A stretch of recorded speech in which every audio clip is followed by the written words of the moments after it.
Hello there. Good evening, everybody, and welcome. Live from New York, it's Tuesday night with the Linnaean Society. My name is Ken Chaya. I'm the president of the Linnaean Society of New York, and I'd like to call this meeting to order. Well, spring is finally here. It's finally arrived, and Mother Nature is doing her thing, making flowers and keeping the insects who pollinate them happy, bringing the trees back from their dormant state, back from their winter vacation to their leafy green abundance, and sending those wonderful migrant birds our way. The sap is flowing, the days are growing longer, and it's the season we wait for all year long. Enjoy it. Get out there and enjoy it. According to my participants list, it looks like we have 160 people on right now and more. There's 62, 63 right now. And so to everyone watching, once again, a very, very warm welcome to everyone. I would also like to extend a warm welcome to our two newest officers of the Linnaean Society of New York, Deborah Mullins, who now assumes the role of secretary, and Gabriel Willow has taken the reins of vice president. I know that you will join me in welcoming them to their new posts. Along with Deborah, I'm not sure what's going on here, but I like it. I'm just going to go with it. Along with Deborah and Gabriel, last month, the membership, by a landslide vote of 181 votes to 0, approved the full slate of officers, including Jonathan Hyman as editor, Ruth Hart as secretary, Ruth Hart as treasurer, excuse me, and Amy Simmons as recording secretary, and myself, Ken Chaya, as president. Confetti and balloons are falling in my kitchen. I wasn't expecting this. I hope we have this in our budget, Ruth. And the 2021 slate of officers is a great lineup, and I will be honored to work alongside them for another year.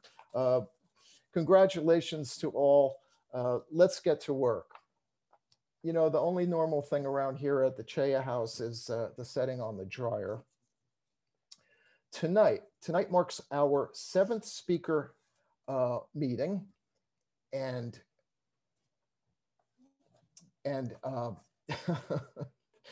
I have confetti everywhere. Tonight marks our 7th speaker meeting, taking place live and online. And since we still have no further news from the American Museum of Natural History as to when we will be able to return to the Linder Theater, we're happy to continue to bring you our future meetings delivered hot and fresh, with or without confetti, directly to your home right here on Zoom. This is even better than Uber Eats, right? And we don't accept tips. So all of our programs are free. All you need to do is register. And registration and access is easy, right? You don't have to click on any of those boxes that show the bicycle or the traffic light, do you? You know, I'd like to rework that I am a robot step to say something like, click on the boxes that show a female first winter Cape May warbler high in the canopy on a cloudy day. Now, that would be interesting. For tonight's program, we have disabled the Zoom chat feature as well as the video and microphone. Zoom's Q&A feature is fully functional, however. And during tonight's program, you may use that feature at the bottom of your screen to send us any questions that you may have for tonight's panelists. Following the presentation, our new Vice President, Gabriel Willow, will take time to select a few of your questions for our speakers. Now, I have 3 business items to announce this evening. The most recent results of membership voting, how to become a Linnaean Society member, and a third item, a very important announcement about an upcoming vote that will determine the future legal status of the Linnaean Society of New York. We'll begin by with item 1, the voting, with 134 votes of approval and 0 votes of opposition for motion 1, it gives me great pleasure to welcome the following 13 applicants as new members of the Linnaean Society of New York. Christina von Braun, sponsored by Will Papp. Rick Wyman, sponsored by Ursula Mitra. Chalisa Renee Oliveras, sponsored by Regina Alvarez. Pamela Carley, sponsored by John Hyland. Eileen M. Schwinn, sponsored by Vicky Seabrook. Dr. Kevin Bergio, sponsored by Catherine Heinz, Todd Winston, and Caitlin Perkins. Prathima Christas, sponsored by Miriam Rakowski. Erica Pikes, sponsored by Kathleen Matthews. Elizabeth Kimes, sponsored by Kathleen Matthews. Dr. Allison North, sponsored by Miriam Rakowski. Elizabeth Paravasini Giebert, sponsored by Ken Chaya. Joseph Gadu, sponsored by Miriam Rakowski, and Stephen DeWitt, sponsored by Ken Chaya. So Christina, Rick, Jaleesa, Pamela, Eileen, Kevin, Prathima, Erica, Elizabeth, Allison, Lisbeth, Joseph, and Stephen. If any of you are out there right now, this applause is for you. I'm even going to throw some confetti. Congratulations to all, and welcome to the Linnaean Society of New York. Motion 2, to accept the February meeting minutes, also passed unanimously by a vote of 133 to 0, 1 abstaining. And motion 3, by a vote of 134 to 0, the membership has accepted the following nominees for council: Marie Claire Cunningham, Ursula Mitra, Lydia Thomas, and Michelle Zorzi. More confetti, please. Congratulations to all. I look forward to working with you on the council this coming year. And you could tell we're getting near the end of the season because I'm just having too much fun tonight. Item 2. Now, I bet there's someone out there right now who's wondering, how do I become a Linnaean Society member? Well, listen, it's really easy. Just go to our website, linnaeannewyork.org, and you will find all the information you need. That's linnaeannewyork.org. Now, in case you need a sponsor and you don't know that many members of the Linnaean Society yet, don't worry about a thing. Our sponsorship requirement is really more of a formality and a lot less daunting than it may seem. In fact, you may contact me if you like, and I'll be happy to sponsor you. In addition, you may contact any other officers of the Society about sponsorship. Our new Vice President, Gabriel Willow, Treasurer Ruth Hart, our new Secretary, Debbie Mullins, and our editor, Jonathan Hyman, all fine people.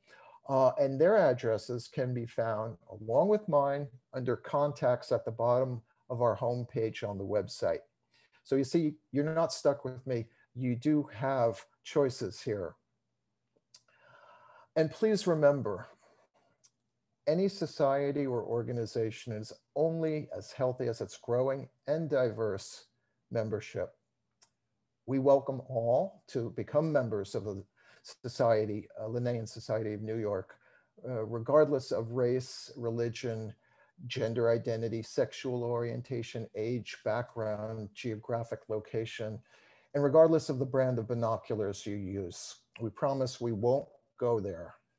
We would love to hear from you and to welcome you to our inclusive community of birders and naturalists.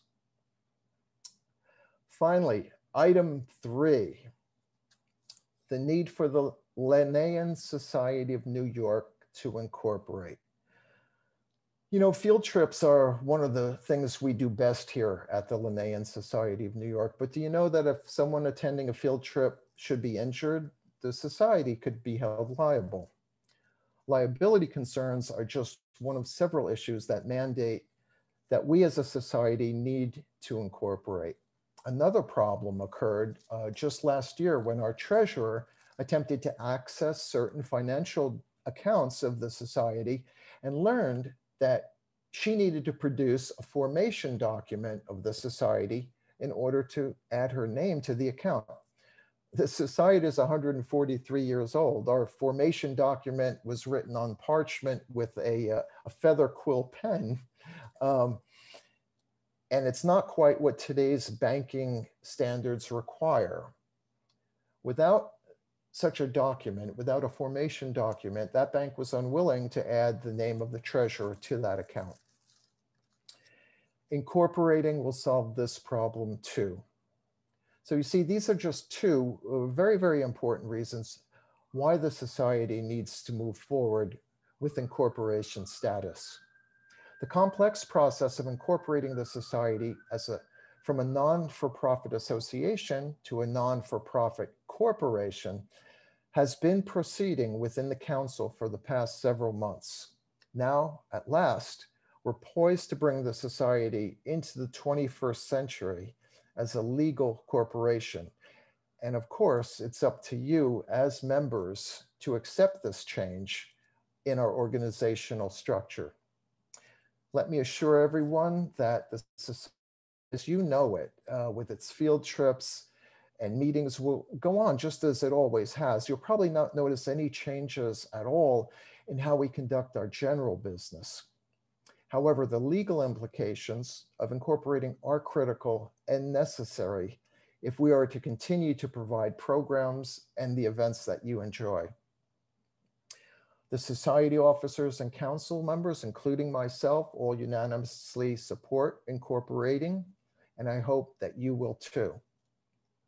In an upcoming president's letter, you will receive a summary of what incorporating means to the Linnean Society of New York and a copy of the new bylaws drafted by our legal team.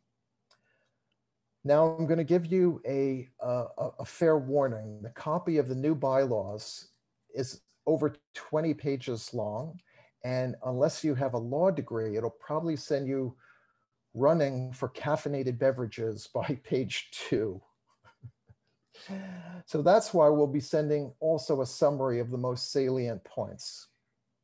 Approximately 30 days after you have received that letter, you'll be called on to vote yes or no to incorporate and ultimately to accept the new bylaws of the corporation. Again, I hope that you will all vote yes. We will need a 3/4 majority vote of those who respond to make any changes to our Constitution. This is an important change and a necessary one. We can't do this without your support, but we also can't continue to operate in the 21st century with a legal framework that was established in the 19th century. The world's changed a bit since then, and so too must the society. Please look forward to my forthcoming president's letter that will outline this process. And when the time comes to vote, please vote to support incorporation of the Linnean Society of New York. And now for tonight's feature presentation. What a treat we have in store for you. Tonight, we're presenting a private screening of Full Circle, a documentary film about Great Gull Island and the people who have maintained the research station there for the past 50 years. Yes, I said 50 years.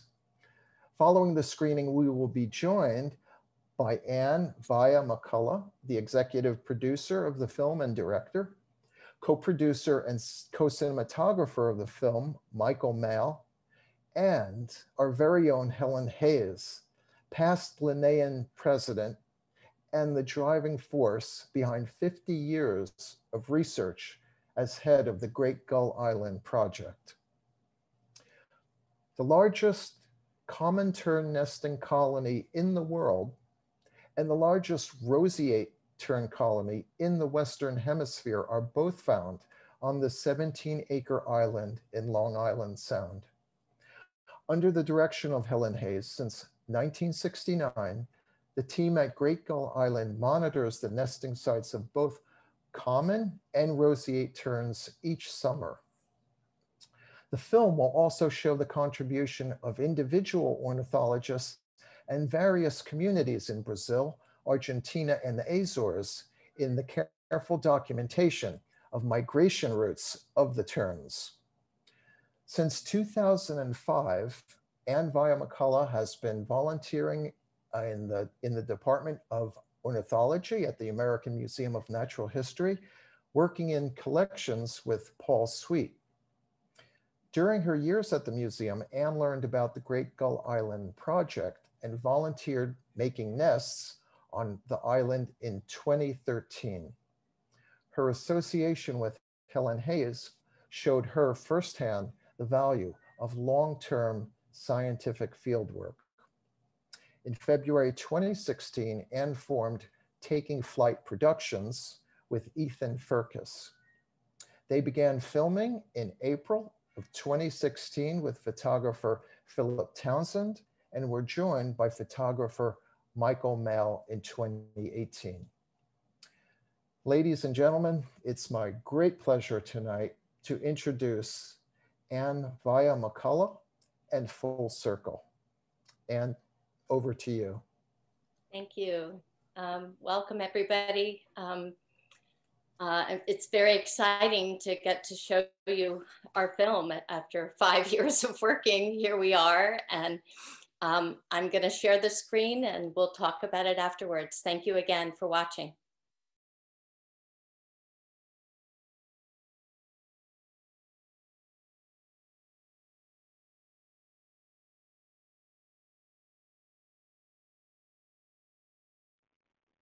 Wow, that was just delightful. That was amazing. Hi, everybody. I'm Gabriel Willow. I'm the new Vice President of the Linnaean Society of New York, and what an honor to have a film premiere tonight. And not only that, but we have Anne Via McCollough, the producer and director of the film.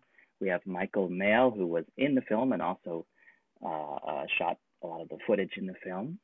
And of course, we have the star of the film, Helen Hays, with us tonight. And she's with our own Joe DiCostanzo, who was also in the film. So I imagine many of you were so entranced by the beauty of the film that you might not have asked any questions yet. So if you do want to ask questions, go ahead and type them in the Q&A box, and I will paraphrase them possibly and look for any duplicate questions and that sort of thing. But I'll try to pass on as many of those questions as possible. We already have a bunch of good ones. And on a personal note, actually, I actually, a little known fact, worked for 2 summers studying terns on a different island, on Stratton Island in Maine, with the National Audubon Puffin Project. And this film was so evocative, I could smell the guano again. So it really brought me back. So thank you for that. Okay, so let's see here. Actually, I had one right off the bat. I noticed in the credits that the music was credited to I just really enjoyed the music, and it was credited to a couple of McCulloughs, in fact. Are they family members? My husband and my son. So wow, it was a COVID moment. We had to come up with something. So it was fantastic. Everything done at home. Yeah. Oh, now the questions are really popping up here. So let me see. I thought this was a really interesting one. Would the island be able to sustain itself without, and this might be a question for Helen or for anybody really who wants to jump in, would the island be able to sustain itself without human assistance at some point? Can the terns just keep doing their thing if people aren't out there? Was Joe there? I don't know if you can hear us. We didn't hear the question. Our connection is not great. Gotcha. Can you hear me now? I can hear you now. Great. The question was, would the island be able to sustain itself without human assistance? What would happen if people weren't there, and how would the terns fare?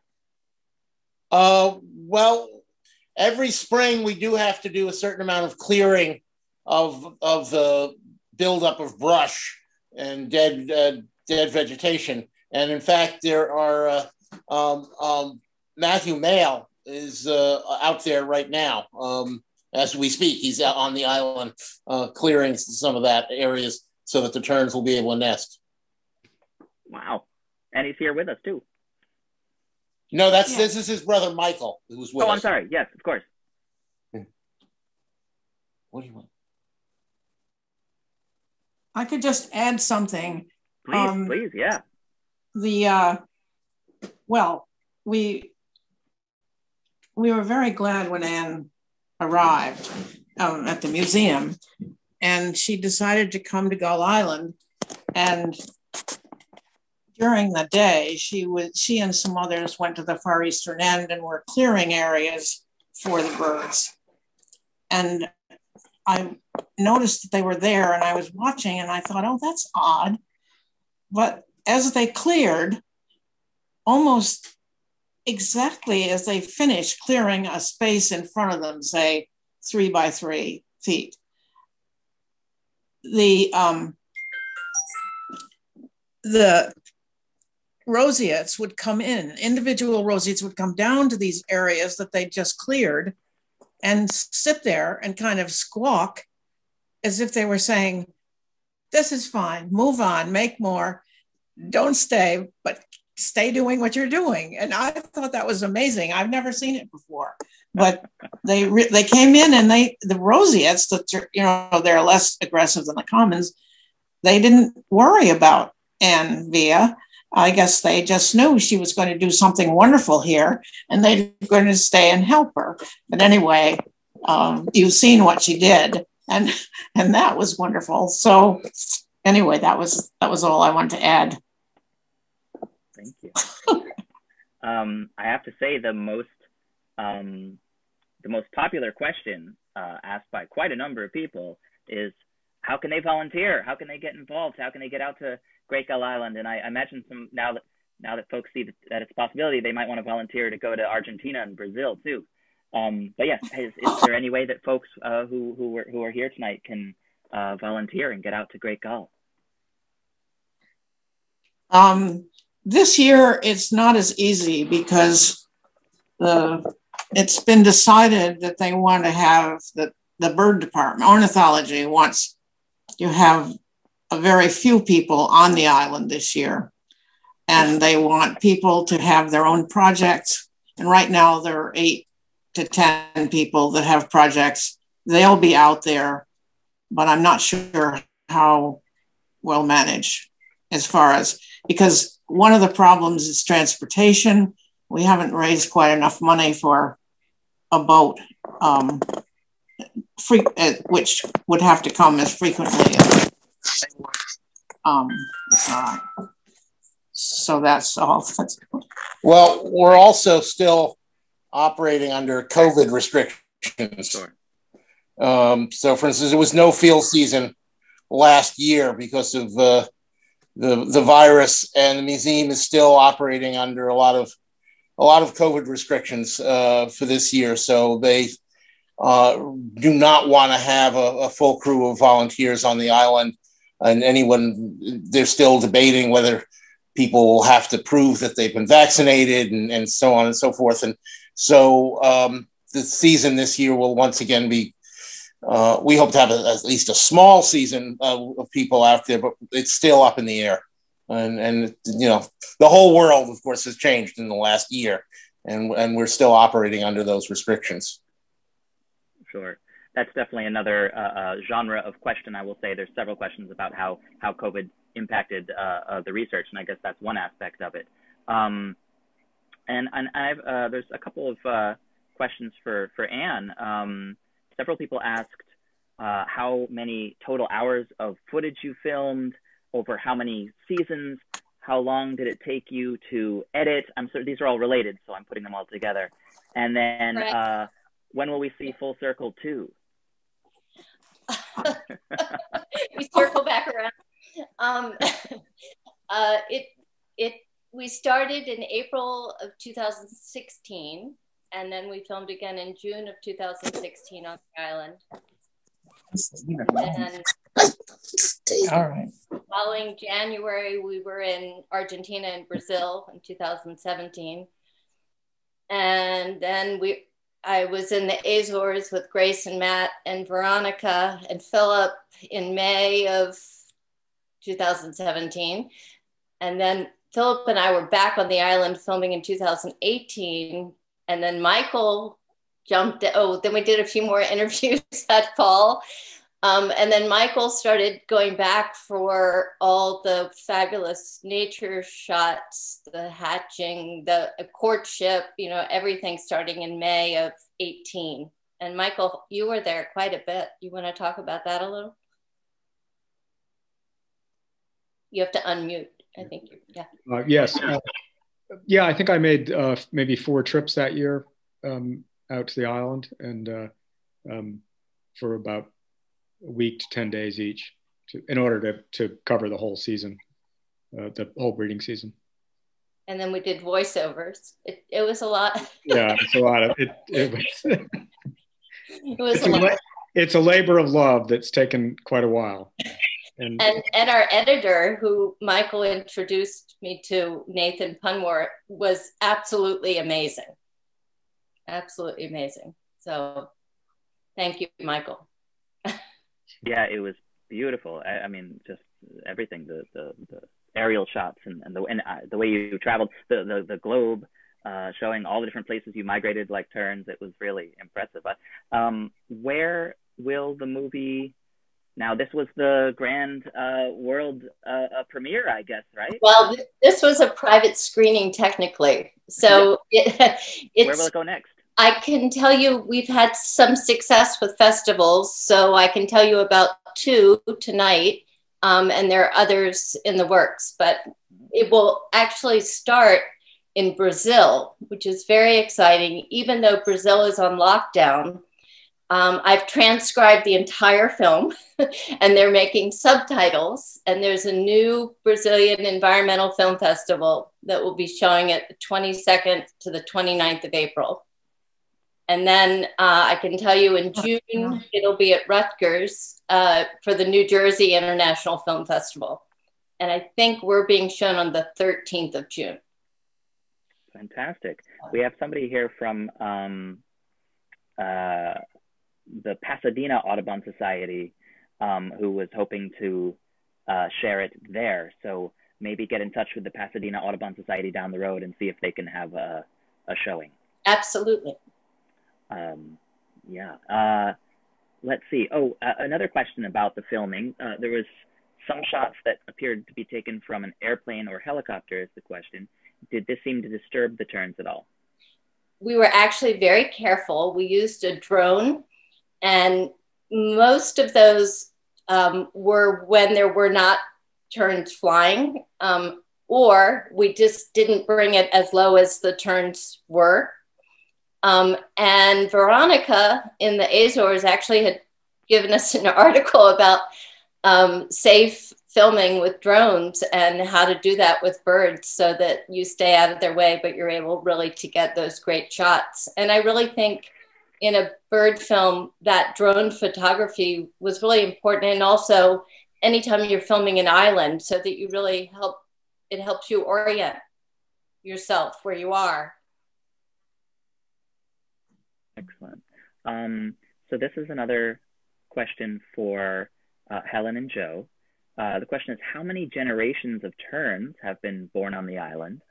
And do you currently have the great-great-great-great-great-grandchildren of the terns that were there back in the 60s? We have 12 generations of some of them, but we also we haven't looked at what we have on the birds that you just asked about, the young and the generations. We haven't looked at that, but we have it. Yeah, yes, we do know that we have multiple generations that we can track in the data of the parents, grandparents, great-grandparents, great-great-grandparents. I cannot tell you at this point how many greats to add on to that. The birds themselves, as was mentioned in the film, are very long-lived. Our oldest common tern is 28 years old, and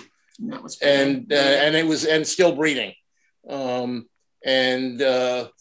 For the roseates, I think it's about 23, 24, something like that.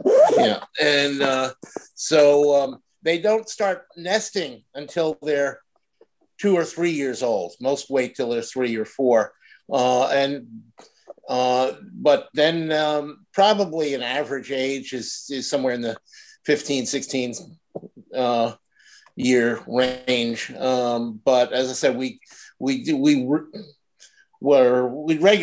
every year we're getting birds that were in their 20s, with the oldest so far being 28.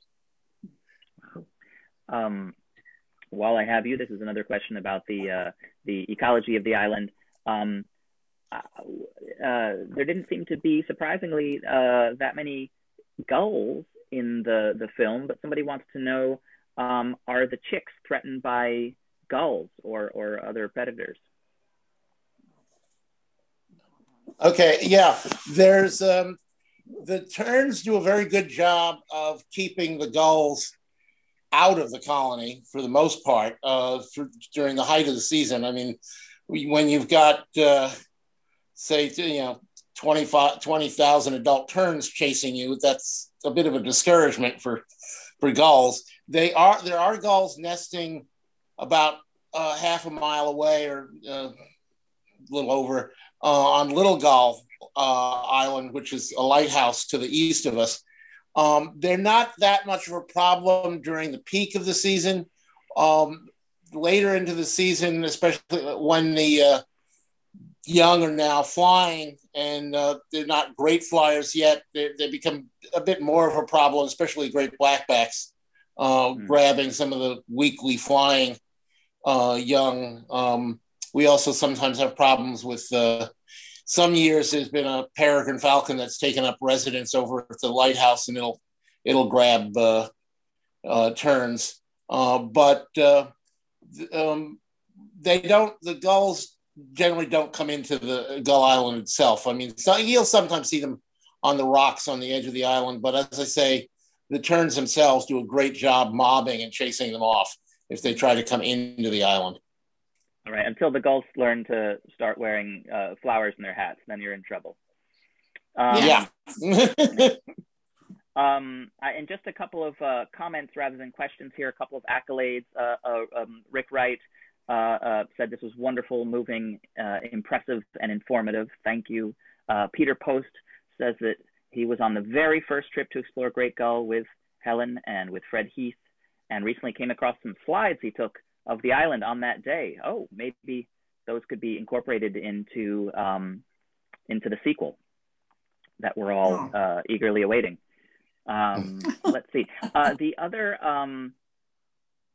genre of question is about COVID. You know, you mentioned how there's some limitations on who can go to the island now and whatnot, but folks were curious how COVID impacted the research, and also what everybody did for the past year if you weren't able to be out on the island.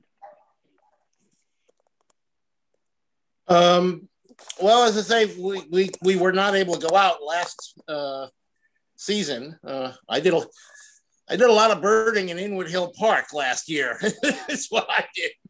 And but the birds survived on the island. But we did. Us being there. We did have arrangements for last year that Matthew went out a few times last year, and the Fish and Wildlife Service posted the island, and we had our boat captain was going out. Was he going out about once a week last year?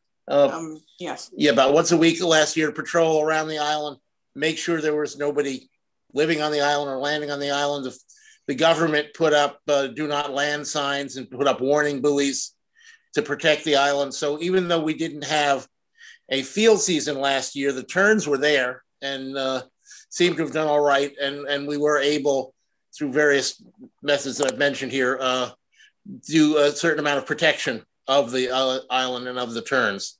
and there'll be a little more activity this summer, but it's still limited because of the overall situation.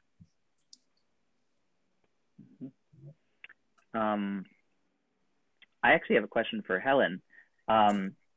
If you've spent 50 years going to Great Gull Island and studying the terns, I'm curious if do you ever sort of daydream or fantasize about having studied some other organism for a long time? Is there anything else that you wish you'd also like, or are there other things that you've studied in parallel? No, well, I didn't. I'm very happy with the terns and keeping on with them. Before terns, I was interested in ducks and the ruddy duck in particular, and looked at them in Canada, and that was fun. But then I discovered terns and I found they were even more fun. So that's what I enjoyed doing. I don't know whether that answers your question. Yeah, no, that's fantastic. They're very special creatures. They have a special place in my heart as well. Yeah. Let me just give another quick scan to the questions and see if there's any important ones I missed. This is a bit of a technical one also for you, Helen. Early on, when building the terrace nests, how did you determine the optimal nest density? Oh, we didn't really. I mean, we knew we'd made a few of those little boxes, and we knew their dimensions, and then it seemed just as easy to take 2x4s and divide them up, and that's it. And that worked. So far, that's been the best. Although people do murmur about, well, is that the best design? And I'd be happy if someone wanted to look at that and then see if they could figure out another design that would be better. But on Faulkner's Island, the houses, I don't know whether we didn't really see houses very well, but we do make houses also. And the houses on Faulkner's all fell down the hill into a pile, and the roseates are still nesting in them. But Faulkner's hasn't wanted to disturb this pile. I mean, they'd have 3 times as many houses if they did, but they haven't so far. But anyway, that all something for the future, figuring out, looking at different dimensions and different positions and all that for houses. But I was just glad the houses. Pardon me? If there's any architects or engineers watching, maybe you can get involved. Yeah, right. That would be nice. That'd be very nice. That is. I will say most of the questions are about people wanting to volunteer and get involved. So I think once folks are going back out to the island, there will be no shortage of eager volunteers. And there's also a lot of folks who are saying they would like to donate and asking how to do that. I know. I think. I believe somebody, possibly Ken, might be talking more about that. We're going to be having a bird-a-thon to help fundraise for Great Gull. And I think there's some other... yeah, that's wonderful. It really is. That would be a great help. That's coming up. Great. Should I ask a few more questions? How are we doing on time? Or should we move along? Why don't you ask 1 or 2 more, Gabe, and then okay. I'll take over whenever you're ready. Okay. Let's see here. This is another one for you, Helen. Do the non-nesting 1 to 2 year old terns return to the island? And if so, do they help feed? They help feed. I don't think we've watched a 2-year-old, but one pair that I watched moved. The female laid blue eggs, so you could really tell which one she was. And then something happened to her first clutch and she moved to another place. And then the male that was with her when we first found her was a young male. I mean, he was 2 or 3. And then when we found her again, that same male came back. And this time she was well into incubation. And that male just kept walking around the nest and poking at her a little bit. And then he just disappeared. And someone trapped him at the western end, far away. This was the eastern end, so far away from, so he just left once, I guess he realized she was on eggs, and that was that. So, but as far as 2-year-olds feeding, I don't think we've watched any nests where there was a 2-year-old male. Males do most of the feeding, and that would be an interesting thing to do, because the females will also feed, but usually not as much as the males. Well, let me just sort of interject in there that we have no evidence or very little evidence of the 1-year-old birds coming up north. They seem to primarily stay in South America. I think over the 50 years, we've maybe seen or caught 2 1-year-old birds on Gull Island in all those years. It was about 2-year-olds. There was about 1 and 2-year-olds. And so the 1-year-olds seem to primarily stay in South America. 2-year-olds, probably more of them come back than we are aware of, because we know the ages of the ones that we trap, and we're trapping them on nests. So there may be many more 2-year-olds that are around and just sort of hanging out, but not nesting. And if, I'm not sure, maybe part of the background of that question was they were wondering whether 2-year-olds assist as non-breeders, whether they assist older birds in raising, and there's absolutely no evidence of that we've seen. That was how I interpreted the question as well. Yeah. Yeah. No, we don't have any evidence of that. Thank you. Just a couple of other accolades and greetings. Dick Young says hello from Naperville, Illinois. Hello, Dick. Gabriel Cantresana just wants to give his congratulations to Anne and the whole crew who made this great movie, and says hello from Argentina. So we've got people watching. And hello, Gabriel. Yeah. Yes. And I think there's quite a few more of those as well. One more technical question. How much has the project been able to use GPS equipped transmitters, and has that helped track the movement of the mysterious roseate terns? I'm afraid we lost part of our connection. We didn't hear that question. Sorry, the question was, are there GPS transmitters, and has that helped track the movements of those mysterious roseate terns? No, we did try that a few years ago, and it was not successful.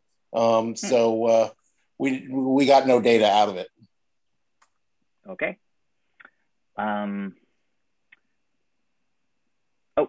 We got another greeting here in my text via email. Email to text. Hello from Xander. Xander says hello. Oh, that's nice. And we have a Spanish and Portuguese interpreter who wants to know how to say tern in Portuguese and Spanish. I like that. Yeah, gaviota. Gaviota. It's pretty much the same in both in Spanish and Portuguese. It's gaviota or gaviotine. Gaviota, yeah, which is also sometimes used for gull. You know, some of it might be regional too. I used to live in Mexico, and there they'd call them golondrina del mar, which means sea swallow, which is nice because of the forked tail. So sometimes you'll hear. That's nice. Yeah. Gaviota. An old English name for terns was sea swallow also. Yeah, so golondrina del mar, gaviota, gaviotin. What about Portuguese? Is that for Portuguese and Spanish?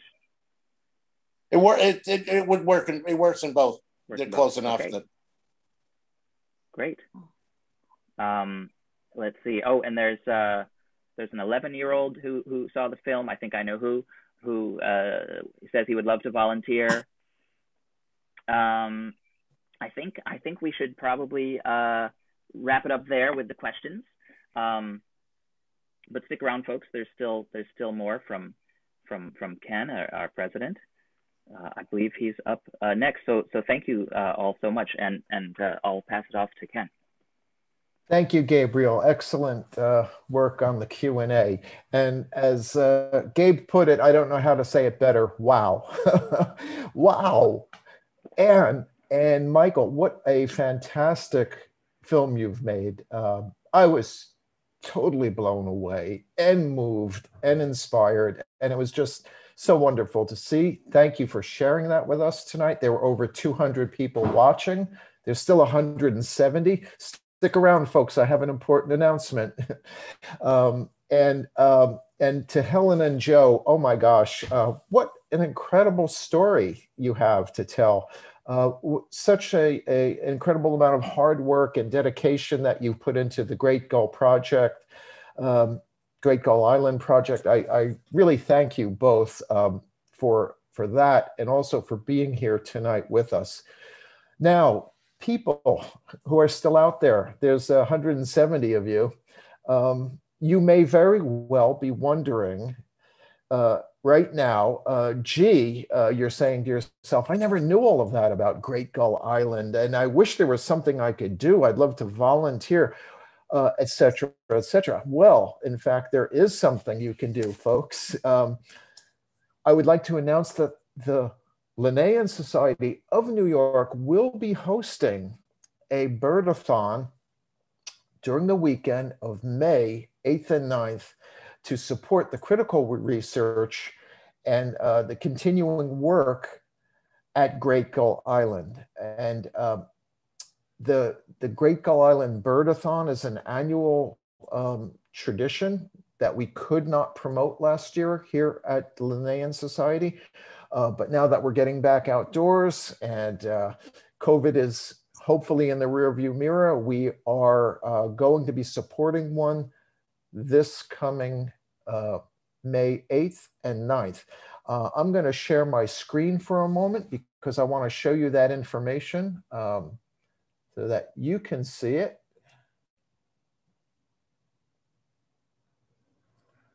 And let me just, so there you have it, folks. You can make checks payable to the American Museum of Natural History and send them to the Great Gull Island Project. I will also be sending very soon to all members an email letter on how to participate in our birdathon. You can ask family and friends to sponsor you for anywhere from a penny to $1 a species, or you can sponsor yourself. It's a great and fun way to show your support to Helen and her hardworking team at Great Gull Island.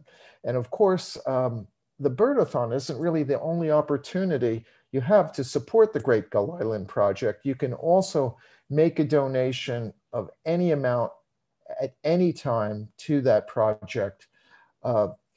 All contributions are tax deductible, and you could find more information about supporting this worthy project at the Great Gull Island website at greatgullisland.org, right there. Here's that web address. So I hope that everyone enjoyed tonight's Linnean program as much as I did, and that you will all look to participate in the birdathon, or perhaps make a donation directly to Helen and her research at the Museum of Natural History. I also hope that you will return for our next regular speaker meeting on May 11th, when we will feature Dr. Roland Kays and his talk on eastern coyotes, part wolf, part dog, extremely adaptable and close. Until then, folks, good spring birding, stay healthy, stay active, stay positive, and have a wonderful month of April. Good night, everybody.